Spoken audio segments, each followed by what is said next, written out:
So this is Women's Sunday, a day that we celebrate women in various ways.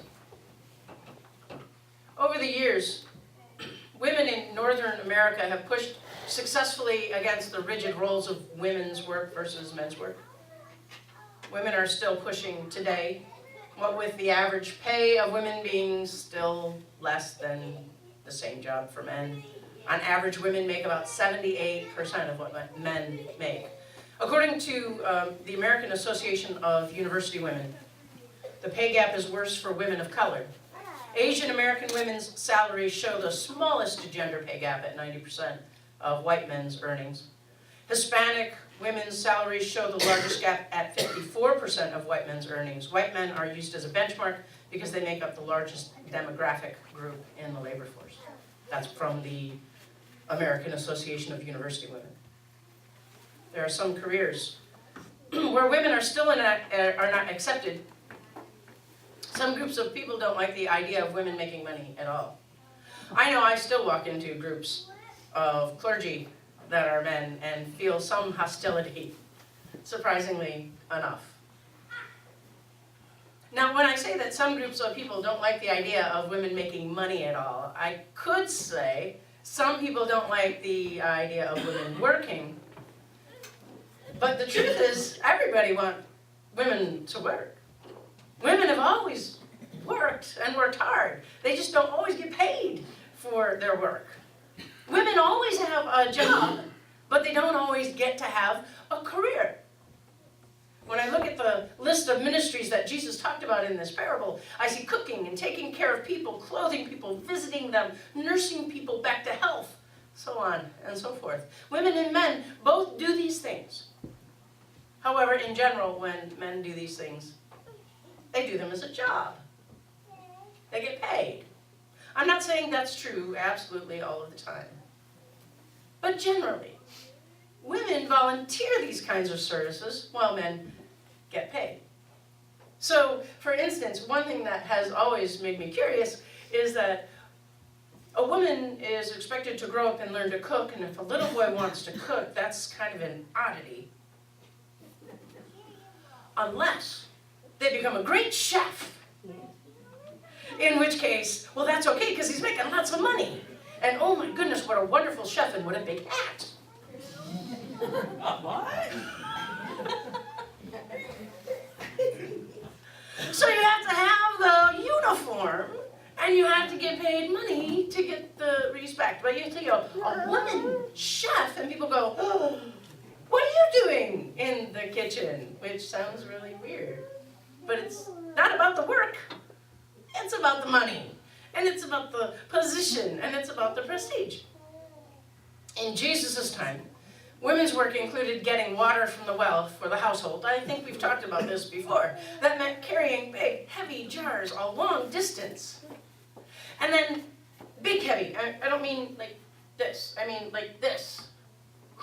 I don't know how, they put them on their back or how they carried them. And then heavier with the weight of the water. Who has carried one of those big sun teas? Right? Just those are kind of heavy. So they carried the weight of the jar and the water all the way home.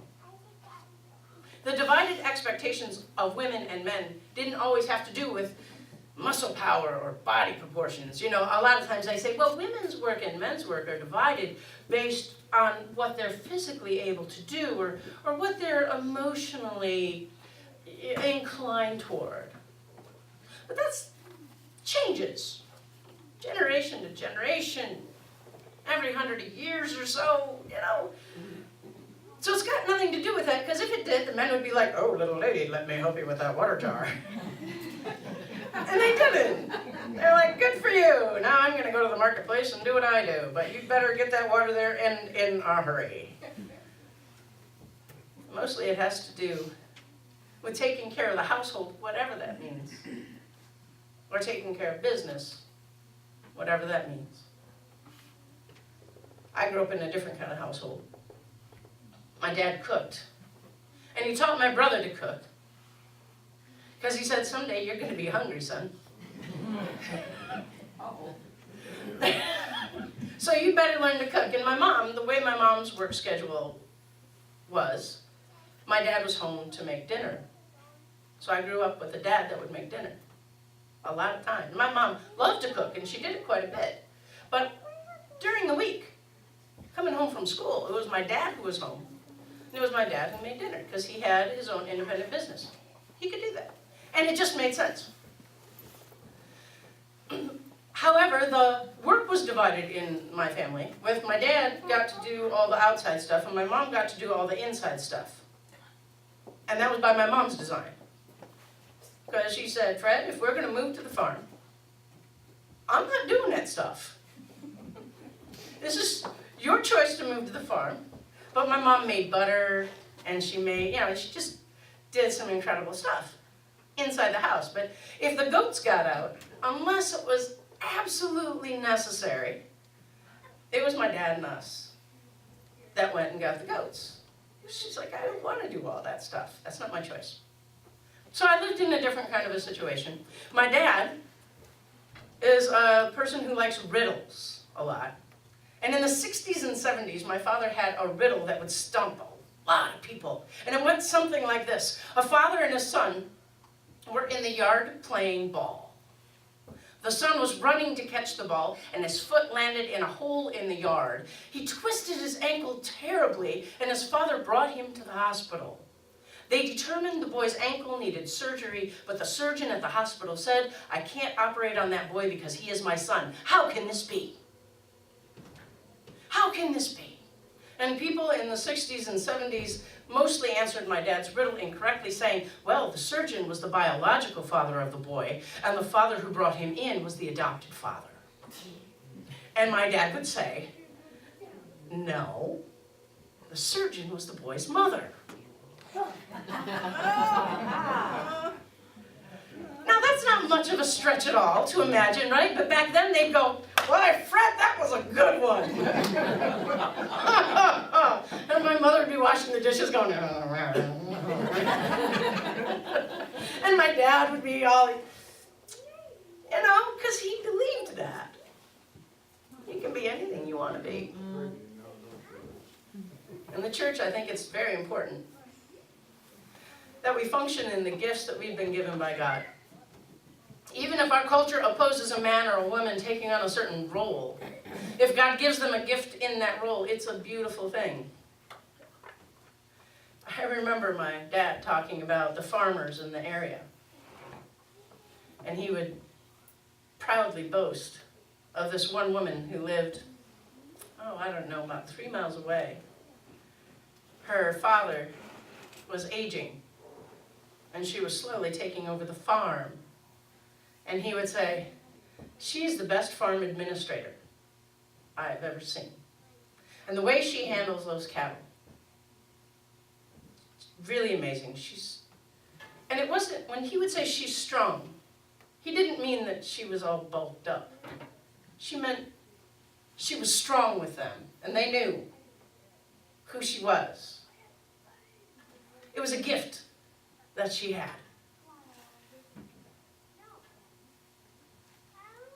In the church, we should operate like that. We are an example to the world in all that we say and all that we do. The letter in Galatians puts it well when it comes to roles and responsibilities. It says, for in Christ Jesus you are all children of God through faith. As many of you as were baptized into Christ have clothed yourselves with Christ. There is no longer Jew or Greek. That was saying a lot back then, because the separation between Jew and Greek was vast.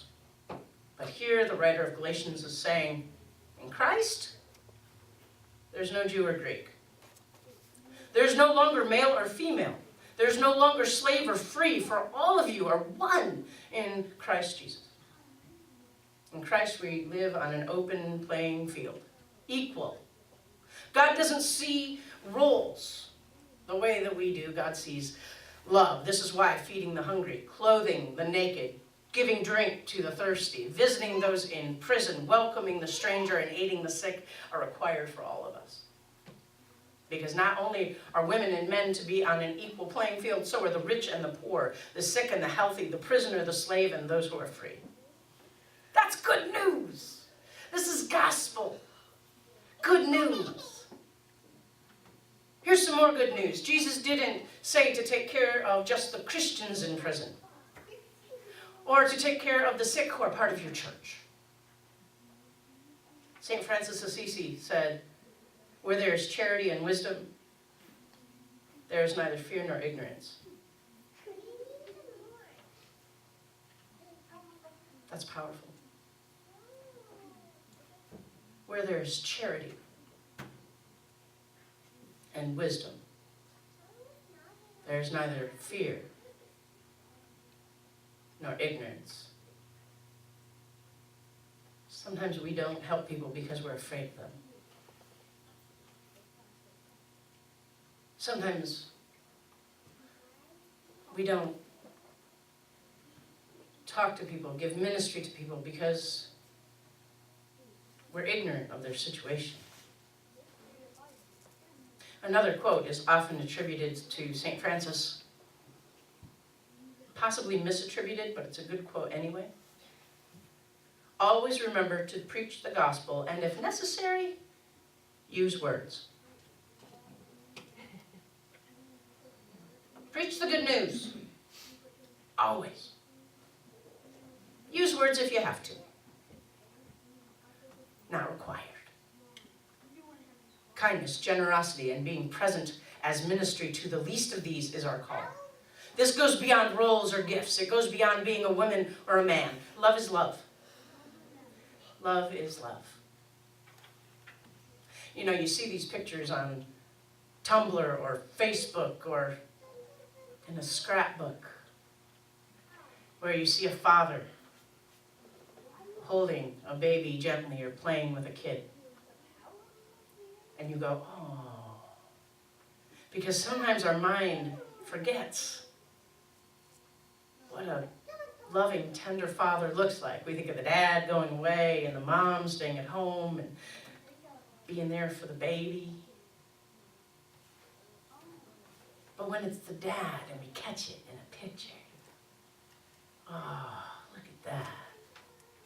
I'm not sure if we do the same thing when we see a mom with a shovel. And we go, oh, look at that. Isn't that sweet? Wow. But maybe we should. Because maybe she's planting a garden because she wants to make sure that her children have really good food. Any number of things might be going on. So love is love. Let's share it. Let's really share it.